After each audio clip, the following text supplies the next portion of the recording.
Hi, Moo May here. I hope you can hear me. I hope I have audio. I never seem to have audio. I left the hospital AMA, which is nothing new for me,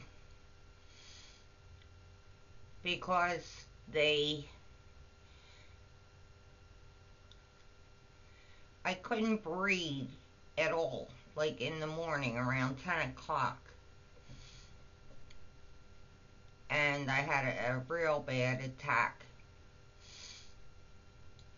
So, in the hospital, I'm on hooked up oxygen and hooked up to a breathing machine that breathes for me, and IV and the usual crap. So this is 10 o'clock in the morning, so it took me about an hour to catch my breath. So about, I would guess it was maybe 7 o'clock that night. No, not quite 7. It was almost 7 because the nurse's shift was going off. And the nurse comes in and says, oh, she's going to be leaving for the night. She gives me all those medications and shit, and she doesn't say a word. So she leaves, I unhook myself from everything because I have to go to the bathroom. So I start to go to the bathroom. All these fucking alarms and bells and whistles went off. I was livid that they had me hooked up to that. The attack was 10 o'clock in the morning. Why didn't they hook me up then? Why didn't they tell me I was hooked up instead of waiting until all this shit went off? So I'm like, I can't stop it, you know? And I really had to pee really bad. So I'm holding it, and they all come running in like, oh my god, she's trying to get out of bed. Well, I was getting out of fucking bed all day by myself, and not a word was said. So the outcome was I had to go so bad. I was wetting my pants. Nurse, all those people came in the room. The woman next to me, I'm standing there bent over like, oh my god, I gotta go. They're pissed apparently because the machine went off, but nobody even fucking told me it was on. And they take this woman, this 80-year-old woman, to the bathroom in front of me. So now I'm drenched down to my feet, which really ticked me off. And it was like it just kept going and going. One thing led to the other. I snapped the fuck out. I said, I'm out of here. I said, just get me out of here.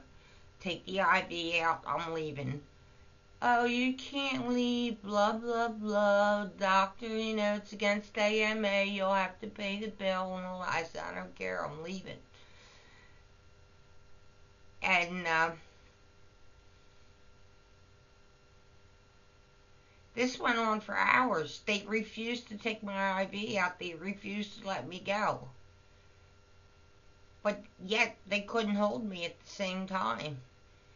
So in the meantime, the phone's ringing off the hook because I had called Jessie, my daughter-in-law, and told her what was going on and said, I'm leaving. Can you come pick me up? Well, she was in the process of picking up my son from work, so I had to wait for that. Anyhow, the outcome was the new nurse's shift came on with the nice nurse and tried to talk me into not leaving, which did not fly with me. And I said, look, so are you going to take this IV out, or am I going to stand here and rip it out? I've been waiting forever now. I'm sopping, wringing wet. I have to go in the bathroom now, get completely washed up and changed, because I'm going home. I'm not taking any more of this bullshit. By the time Jesse got home from picking Joey up and got up to the hospital to get me, it was 10 o'clock at night, or thereabouts. But she came up, she got me, she took me home, and I've been home ever since. It was just one of those things, don't fuck with me. Don't fuck with me. When you don't put me in a situation where all bells and whistles are going off and I don't know a damn thing that's going on, then you blame it on me and start yelling. I won't go for that crap. So I'm home. Now, of course, I have to see a lung doctor and heart doctor, because when they took me by ambulance to the hospital, prior to me being there just recently, my blood pressure was like 60/40, which is so low, it's like you might as well be dead. Yet my pulse was 140. It was really crazy. And all that was because I couldn't breathe. So, anyhow, that was my excitement, my trip to the hospital. I want to thank Tom Kennedy for putting up the video for me. I think he just put it up 2 days ago, and I'm home. So anyhow, there's these young guys, and they're talking about, like, the first time they did it. And, this one dude's trying to think of some smart-ass story to tell them. So, they're like 15, and the one 15-year-old says to the others, "Hey, do you remember the first time you did it?" Like they've done it so long, they're 15. And the kid goes, "Oh, hell yeah." They all say it. And so the leader of the pack said, "Oh, I remember the first time I had sex. It was in the grass in a vacant, like, low-lying plain. It was like the perfect day, and we were going at it for hours and hours. And suddenly, her mom came up on us. So I'm like, oh shit, holy shit. What did she do? What did she do? What did the mom do?" said all the other guys. He said, "Well, the first thing that came out of her mouth was, bah."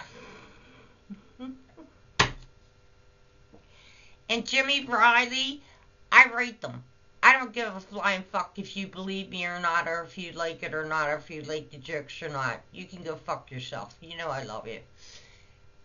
Anything that comes out of my mouth, I've written.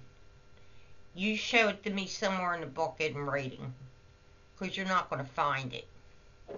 I'm sure many variations of that have been told, but being in the hospital, like being brain dead, hooked up to machines, you think. So I came up with that. That's it for now. Bye. Thanks, Tom, for the video. I appreciate it. Appreciate everybody's thoughts and well wishes.